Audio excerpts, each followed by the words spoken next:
اور چلتے بنو، اور سیاست نام ہے دھوکے کا، اور آج تک ہماری عوام کو صرف دھوکہ ہی ملا، اس کے علاوہ کچھ نہیں ملا۔ عوام کو نعرہ لگا دیا روٹی کپڑا اور مکان کے پیچھے لگے رہو جی۔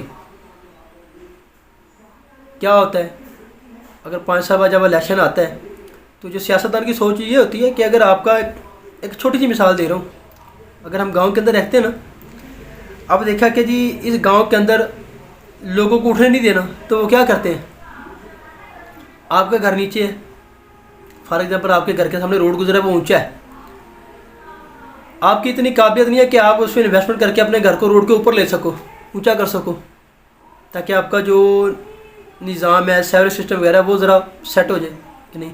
سیاستدان جو ہوتا ہے وہ کہتا ہے کہ اگر میں اس کو، اگر یہ اس قابل ہو گیا کہ یہ اونچا نکل گیا تو اس کو کل کو میری ضرورت ہی نہیں پڑنی۔ وہ کیا کرتا ہے، وہ آئے سال اس روڈ کو اونچا کرنا شروع کر دیتا ہے، گھر کے آگے جو نالی ہوتی ہے اس کو اونچا کرنا شروع کر دیتا ہے۔ اس سے کیا ہوتا ہے بھائی، آپ سمجھدار ہیں، اس سے یہ ہوتا ہے کہ آپ کا جو رہائش ہے، آپ کا جو مکان ہے وہ نیچا ہونا شروع ہو جاتا ہے، روڈ اونچا ہو گیا، نالی اونچی ہوگی، اس میں کیا ہوگا؟ اور آپ کہیں گے اس میں کیا فرق پڑتا ہے؟ بھائی فرق تو پڑتا ہے۔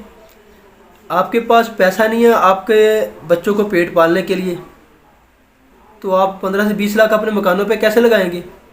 جو بندہ 500 700 دیہڑی کماتا ہے وہ 70 80 ہزار روپے اپنے واش روم کا سیوریج سسٹم کیسے اوپر کرے گا؟ وہ یا تو اپنے بچوں کو پالے گا، یا پھر وہ اپنے واش روم وغیرہ کو سیٹ کرے گا، یا اپنے گھر کا پانی کا نکاس باہر نکالے گا۔ تو اس چیز نے ہمیں اتنا گرا دیا ہے کہ پاکستان کو اٹھنے کے قابل ہی نہیں چھوڑا، اور پاکستان نچوڑا گیا ہے۔ اور پاکستان کو بتائیں کوئی ایسا کام جس سے پاکستان آج ترقی کی جانب گامزن ہو۔ سیاست ہوگی کہ عوام کو اپنے ہی چکروں میں گمراہ کرتے رہنا، روٹی کپڑا مکان کے پیچھے لگائے رکھو جی، نہ اسے سوچ نکلے نہ وہ آگے کا کچھ سوچیں۔ اور اس کے مقابلے میں لیڈران جو ہوتے ہیں، جو لیڈر ہوتا ہے وہ لیڈر صدیوں بعد پیدا ہوتا ہے، اس کے پیچھے اس کی ایک خاص جدوجہد ہوتی ہے جس کے لیے وہ کوشش کرتا ہے، جس کے لیے وہ اپنی قوم کو قوم بنا کے لے کے چلتا ہے۔ آج اگر عمران خان ایک لیڈر ہے تو اس کے پیچھے اس کی بنیادی وجہ ہے کہ اس کے 26 سال 27 سال کی محنت ہے، اس نے اپنی اس محنت کو نہیں چھوڑا، وہ اپنا ایک ویژن لے کے چلا کہ میں نے پاکستان کو اس مقام پہ لے کے جانا ہے۔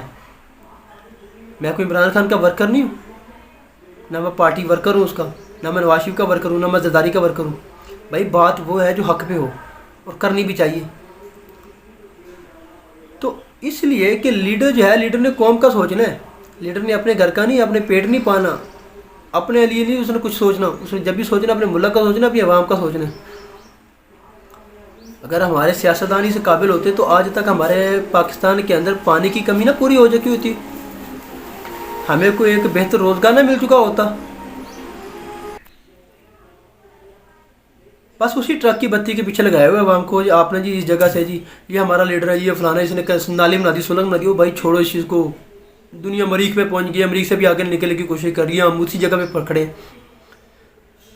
اب اللہ کا شکر ہے کہ عوام کو شعور آنا شروع ہو چکا ہے، شکر ہو نہیں چکا بلکہ ہو گیا ہے، شعور آ گیا ہے، عوام اپنے حق کے لیے بھی کھڑی ہو رہی ہے۔ اب اس کو پتہ بھی لگے کہ میں نے اپنے حق کے لیے کھڑا کیسے ہونا ہے۔ عمران خان اگر آج لیڈر ہے تو اس کے پیچھے اس کے 27 سال کی جدوجہد ہے، جس کا اس نے صبر کیا کہ میرے نوجوان کل کو بڑے ہوں گے، 25-26 سال کے ہوں گے، تب جا کے میرا سہارا بنیں گے۔ اور الحمدللہ آج وہ اس چیز میں کامیاب بھی ہوا ہے کہ اس کا نوجوان اس کا سرمایہ ہے۔ ہم نے کیوں نہیں سوچا؟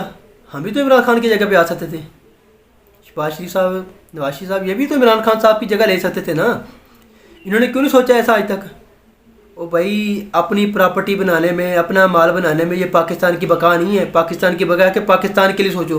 پاکستان کے لیے کیا کیا؟ یہ سی پیک کیا وہ ہمیں روزی روٹی دیتا ہے؟ سی پیک سے فائدہ ہوگا تو بڑوں کو فائدہ ہوگا نا، غریب عوام کو کیا فائدہ ہوگا؟ آپ نے غریب عوام کے لیے کوئی معاشی پلان ترتیب دیا جس سے وہ اس کے روزی کے اندر آسانی ہو سکے، اس کے لیے روزگار کے اندر آسانی پیدا ہو سکے؟ آپ نے صرف سیاست کی ہے، سیاست کے اپنی عوام کو گمراہ رکھو، ایک ہی اس کے اپنے ہی الجھنوں میں الجھائے رکھو، اس کو اپنی الجھنوں سے باہر نکل ہی نہ دو۔ یہ آپ کی غلط فہمی تھی سب سے۔ اور آپ نے یہ نہیں دیکھا کہ ایک نہ ایک دن جو دھوکے کا یا ظلم کا جو سورج ہوتا ہے نا وہ غروب ہوتا ہے۔ ہر نیا دن، ہر آنے والا نیا دن ایک نئی امید لے کے ابھرتا ہے۔ تو اسی لیے عمران خان صاحب اگر آج مقبول ہوئے ہیں تو اس کے پیچھے ان کی جدوجہد ہے.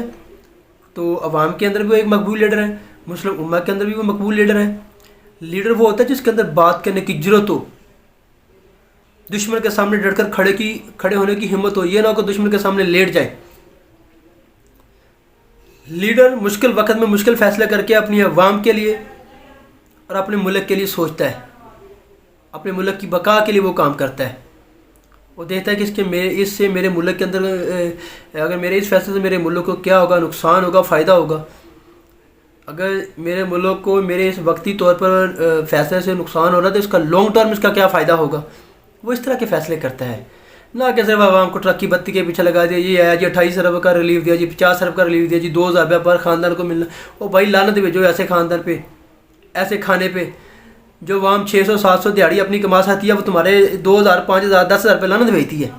کیوں آپ نے ان چیزوں کے پیچھے لگا دیا عوام کو؟ کیا عوام صرف اسی قابل ہے؟ اور میرے نظریے کے مطابق یہ عوام ہے ہی اسی قابل. ہم لوگوں نے خود اپنا آپ لوگوں نے بدلنا چاہا. خدا نے آج تک اس قوم کی حالت نہیں بدلی جس کو خود ارادہ نہ ہو اپنی حالت بدلنے کا. تو ناظرین ہمیں بھی کچھ سوچنا ہوگا. ہو سکتا ہے میں یہ شعر غلط پڑھ گیا ہوں, مجھے نہ اس کی مکمل تصحیح ہوتی ہو, لیکن میرا مقصد یہ نہیں کہ میں کہنے کا مقصد یہ ہے کہ ہم اللہ بھی اس وقت تک انسان کے حالات نہیں بدلتا جب تک اس کو خود کا اپنا ارادہ نہ ہو کہ میں نے یہ اپنے حالات بدلنے ہیں. تو امید ہے انشاءاللہ میری یہ ویڈیو آپ کو سمجھ آئی ہوگی, اچھی لگی ہوگی. اگر اچھی لگی ہے تو اس ویڈیو کو شیئر کر دیں, لائک کر دیں اور ساتھ میں لگے ہوئے بیل آئیکن کو پریس کر دیں تاکہ ہماری ہر آنے والی ویڈیو آپ تک بآسانی پہنچ سکے.